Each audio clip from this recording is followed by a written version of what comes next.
Hello and welcome to all of you for this session. Today's session is formation of a company. Today's topic is formation of a company. Companies Act 2013 के अंतर्गत हम लोग ये देखेंगे कि company के formation के क्या टर्म एंड कंडीशंस हैं, किसी भी कंपनी का निर्माण किस प्रकार से होता है। किसी भी कंपनी के अगर आप निर्माण करने को जाते हैं तो इसके लिए सबसे जो पहला स्टेज है वो स्टेज है प्रमोशन का, किसी भी कंपनी का प्रमोशन, और फिर आता है इनकॉर्पोरेशन एंड देन सब्सक्रिप्शन। अब ये जो फर्स्ट स्टेप है इन प्रमोशन का, ये प्रमोशन ऑफ द कंपनी कौन करता है, कैसे होता है ये कंपनी। तो ये जो प्रमोशन है, इस प्रमोशन का आइडिया, इस कंपनी को प्रमोशन करने का आइडिया अगर सबसे पहले किसी के दिमाग में आता है तो वो है प्रमोटर। प्रमोटर, जिसकी प्रमोटर की परिभाषा सेक्शन 2 सब क्लॉज 69 में दी गई है कंपनीज एक्ट 2013 में। तो first step to start a business, आपको क्या करना होगा, आप किसी न किसी के दिमाग में ये आइडिया आएगा कि भाई कोई काम करना है, मुझे कोई बिजनेस स्टार्ट करना है या किसी भी धर्मार्थी कार्य करना है। तो कोई काम करने के लिए एक ऑर्गेनाइजेशन फॉर्म किया जाए, और ऑर्गेनाइजेशन फॉर्म करने के लिए क्या किया जाए, एक कंपनी बनाया जाए। कंपनी की परिभाषा सेक्शन 2 सब प्लस 20 में दी गई है। सेक्शन 2 सब प्लस 20 में ये कहा गया है कि कंपनी क्या है, तो उसमें कहा गया है company means a company incorporated under this act और under any previous company law. इस एक्ट के द्वारा जो कंपनी, जो एक्ट 2013 है उसके अंदर कंपनी का इनकॉर्पोरेशन हो, इनकॉर्पोरेटेड हो, या किसी प्रीवियस कंपनी लॉ के द्वारा इनकॉर्पोरेटेड हो। तो आज के डेट में अगर किसी कंपनी का हमको निर्माण करना है तो मुझे कंपनीज एक्ट 2013 के रूल और रेगुलेशन को फॉलो करना होगा, और इसके लिए हमें कंपनी का क्या करना होगा, इनकॉर्पोरेशन कराना होगा।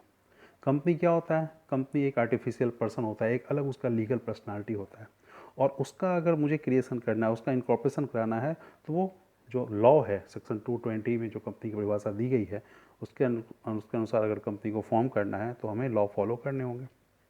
अब क्या किया है गवर्नमेंट ने, गवर्नमेंट के अंदर मिनिस्ट्री ऑफ कॉरपोरेट अफेयर्स है, MCA, उसने एक बनाया है क्या, registrar of companies. Registrar of company को ये अथॉरिटी दिया गया है कि वो कंपनी के मामलों को देखती है। अब आपको रजिस्ट्रार ऑफ कंपनी से कंपनी का इनकॉर्पोरेशन कराना होगा और वहाँ से CIN number, corporate identification number प्राप्त करना होगा, और तब आप वहाँ क्या कर सकते हैं, कंपनी शुरू करते सकते हैं।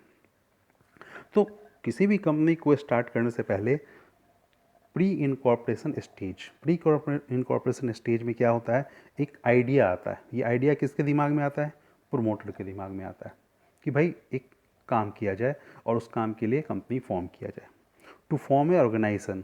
और वो उस ऑर्गेनाइजेशन को किस रूप में फॉर्म करना है, कंपनी के रूप में फॉर्म करना है। चलिए देख लेते हैं ये कि ये जो प्रमोटर है, ये promoter according to companies act 2013 promoter होता क्या है। सेक्शन 2 सब क्लॉज 69 को अगर हम पढ़ेंगे तो उसमें प्रमोटर के बारे में बताया गया है। सेक्शन 2 क्लॉज हम लोग पहले ही देख चुके हैं, प्रमोटर के दिमाग में ही सबसे पहले आइडिया आता है। बेसिक तौर पे अगर प्रमोटर के बारे में समझने की कोशिश करें तो प्रमोटर ही होता है जिसके दिमाग में सबसे पहले ये आइडिया आता है कि हमें कंपनी का निर्माण करना है, क्या काम क्या करना है, कंपनी का नाम क्या होगा, कंपनी कहाँ पे बिजनेस करेगी, कंपनी किस प्रकार का बिजनेस करेगी, और इसके लिए पैसे की व्यवस्था कैसे होगी, और इसके लिए कंपनी का निर्माण किया जाए, कंपनी का इनकॉर्पोरेशन कराया जाए रजिस्ट्रार ऑफिस जा करके। अब इसके लिए प्रमोटर क्या करता है, प्रमोटर सारे तैयारी को करता है, सारे कागजात तैयार कराता है और जाता है कहाँ पे, रजिस्ट्रार ऑफ कंपनी के पास।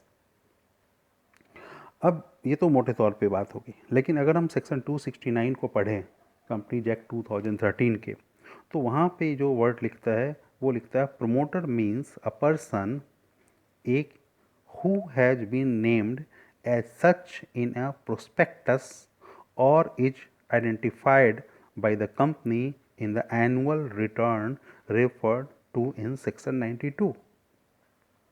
मतलब प्रोस्पेक्टस, कंपनी जब अपना एक प्रोस्पेक्टस जारी करती है तो वहाँ पे आइडेंटिफाइड हो प्रोस्पेक्टस में कि प्रोस्पेक्टस में या कंपनी के जो एनुअल रिटर्न है उसमें लिखा हुआ हो कि भाई कौन है कंपनी का ये प्रमोटर। दूसरा कहता है section B, who has control over the affairs of the company directly और indirectly whether as a shareholder, director और अदरवाइज। तो ये देखता है कि भाई जो majority of the board of director है उसको अपॉइंट करने की अथॉरिटी कौन रखता है। जनरली जो प्रमोटर होता है वही रखता है, क्योंकि वही कंपनी का निर्माण करता है तो वही उसी के हाथ में सारा कुछ होता है। जिस समय वो कंपनी का निर्माण कर रहा होता है तो वही देखता है कि कौन कौन इसके शेयर्स होल्डर होंगे, कंपनी के मेंबर्स जो शुरू में बनेंगे वो कौन बनेंगे, तो डायरेक्टर्स कौन होंगे। तो ये उसके हाथ में, बहुत कुछ उसके हाथ में होता है। और जो बड़े बड़े डिसीजन है, मेजर डिसीजन है, पॉलिसीज संबंधित डिसीजन है, वो सारा प्रमोटर के पास ही रहता है। तो ये सब पावर जिसके पास है कह सकते हैं कि वो प्रमोटर है। C, in accordance with whose advice, directions और instruction the board of directors of this company is accustomed to act. मतलब उसके एडवाइस पर बोर्ड ऑफ डायरेक्टर्स क्या करते हैं, एक्ट करते हैं। हाँ, तो ये सब ये क्या है, इस तरह के जो लक्षण जिसमें नज़र आते हैं वो प्रमोटर कहे जाते हैं। Provided that nothing in sub clause C shall apply to a person who is acting merely in a professional capacity। अब यहाँ पे एक प्रोविजंस दे दिया है कि भाई वो लोग प्रमोटर नहीं हैं जो एक्ट कर रहे हैं एज ए प्रोफेशनल। जैसे किसी भी कंपनी के निर्माण के पहले कंपनी शुरू करने के लिए कंपनी के कागजात तैयार करने होते हैं, उसके लिए अकाउंटेंट रखना होता है, लॉयर रखना होता है, हाँ, SCA चार्टर अकाउंटेंट रखने होते हैं। तो ये कहता है कि वैसे जो लोग हैं वो कंपनी के प्रमोटर नहीं हैं। क्यों? क्लर्क है, टाइपिस्ट है, ये सारे जो प्रोफेशनल्स हैं जो कंपनी के लिए काम कर रहे हैं लेकिन कुछ पैसे ले रहे हैं, वो कंपनी के प्रमोटर नहीं हैं। कंपनी के प्रोमोटर्स एक भी हो सकते हैं और एक से अधिक भी हो सकते हैं। तो अकॉर्डिंग टू सेक्शन 269 ये हैं प्रमोटर, जो मोटे मोटे तौर पे मैंने ये बताया आपको। लेकिन आप ऐसे समझिए कि कंपनी का प्रमोटर कौन होता है, जिसके दिमाग में सबसे पहले ये आइडिया आता है कि हमें किसी चीज़ का, किसी कार्य को एक्सिक्यूट करने के लिए कोई ऑर्गेनाइजेशन फॉर्म करना है और उसके लिए हमें कंपनी का निर्माण करना है।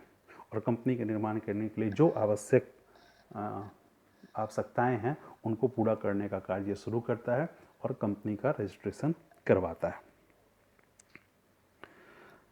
फंक्शन ऑफ प्रमोटर, अगर हम देखें कि प्रमोटर के फंक्शन क्या हैं तो क्या है, identification of A business opportunity, वो तलाशता है कि क्या बिजनेस अपॉर्चुनिटी है।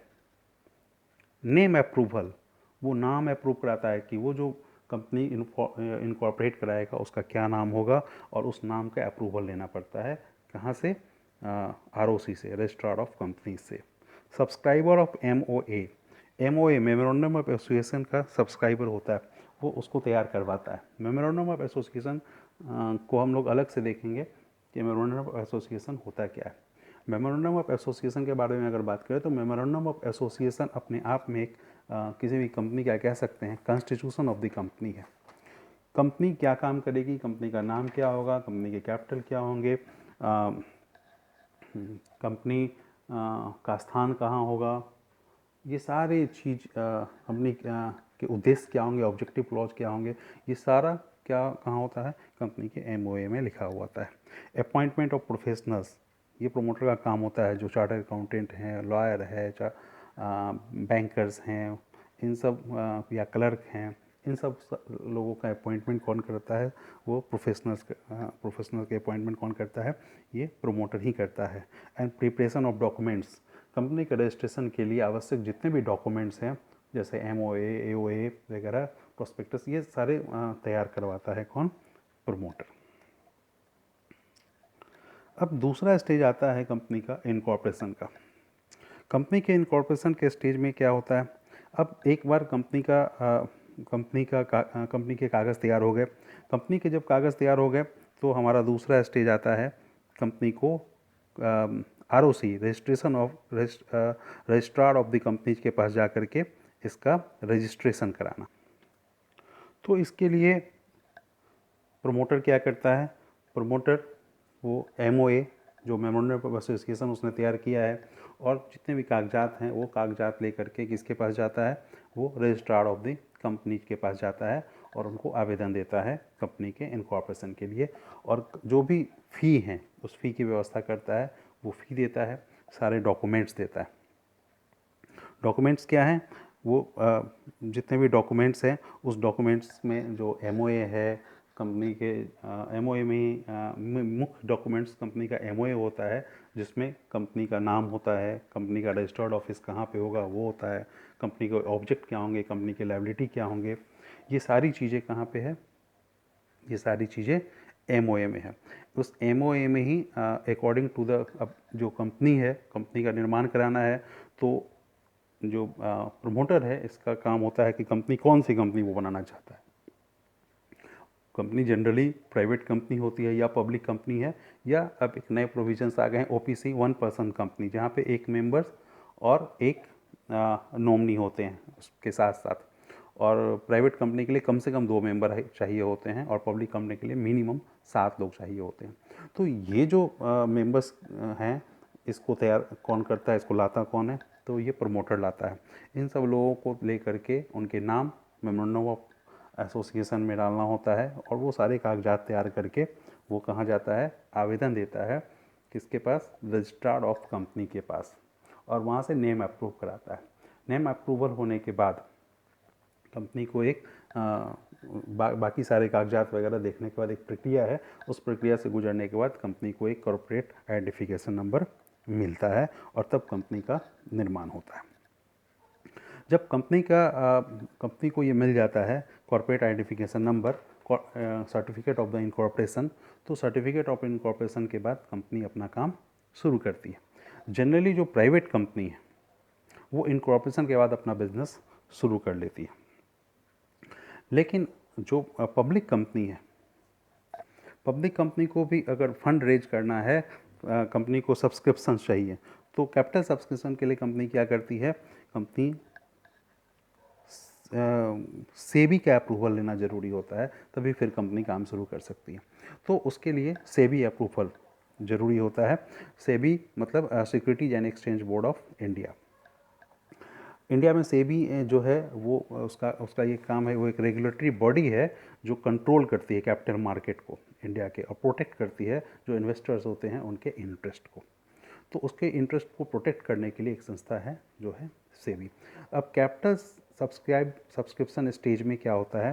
कैपिटल सब्सक्रिप्शन स्टेज में सेबी अप्रूवल होगा, तभी आपके पास क्या होगा? लोग वहाँ पे आपके इन्फॉर्मेशन को देखेंगे और आपका पैसा लगाएंगे। अब सेबी में क्या होता है? सेबी में वो सेबी चाहती है कि कंपनी जो भी अपने नीड्स हैं और जो भी उसके इन्फॉर्मेशन उसके पास है वो सारे के सारे डिस्क्लोज करे, उसको कुछ भी ऐसी चीज़ें छुपाई ना जाए जो ज़रूरी हैं। दूसरा है filing of prospectus.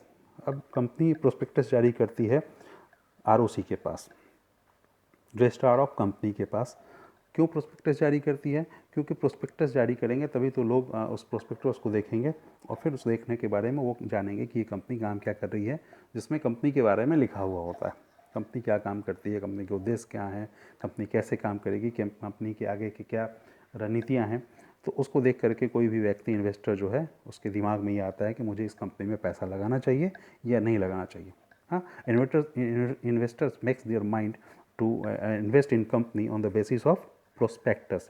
So prospectus जारी करना बहुत ज़रूरी होता है। तीसरा है appointment of banker, brokers and underwriters.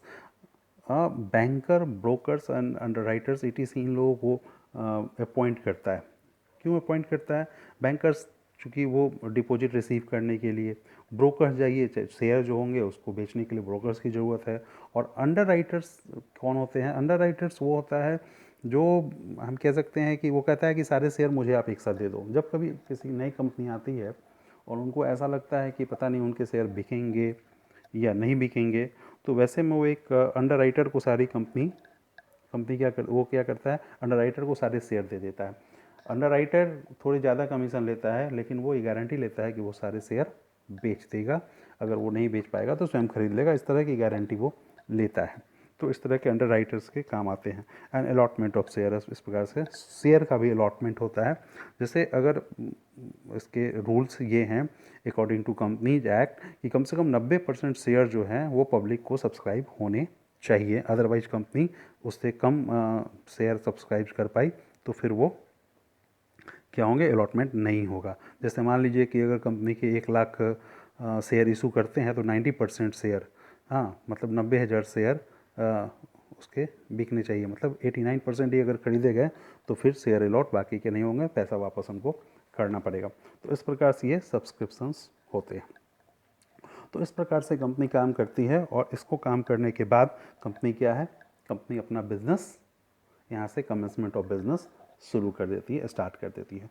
तो इस प्रकार से हम लोगों ने देखा कि कंपनी के जो निर्माण है, कंपनी का जो इनकॉर्पोरेशन है, फॉर्मेशन है, उस फॉर्मेशन के लिए कंपनी का क्या होता है, प्रमोशन होता है, जिसको प्रमोटर करता है। और प्रमोटर सारे कागजात तैयार करा के, डॉक्यूमेंट्स तैयार करके क्या कराता है, इनकॉर्पोरेशन करता है। और इनकॉर्पोरेशन के बाद कंपनी क्या करता है, सब्सक्रिप्शन करता है। कंपनी को सब्सक्रिप्शन ऑफ कैपिटल, पूंजी की आवश्यकता होती है पब्लिक कंपनी के मामले में, तो वो उस तरीके से करता है। और करने के बाद कंपनी रजिस्ट्रार ऑफिस में इनकॉर्पोरेट कराता है और फिर उस कंपनी का क्या होता है, इस कंपनी का फॉर्मेशन होता है। मुख्य रोल फॉर्मेशन में किसका है, तो मुख्य रोल इसमें किसका है, तो ये है प्रमोटर का। प्रमोटर के बारे में सेक्शन 2 सब क्लॉज 69 में बताया गया है। प्रमोटर क्या तैयार करता है, सबसे बड़ा कंपनी का संविधान, that is call MOA, memorandum of association. Memorandum of association क्या है, इसके बारे में हम लोग अगले वीडियो में मैं इसके बारे में बताऊंगा अच्छे तरीके से। तो ये इसको आपने अच्छे से समझ लीजिए कि फॉर्मेशन ऑफ द कंपनी किस प्रकार से होता है। सो आज के लिए इतना ही, थैंक यू।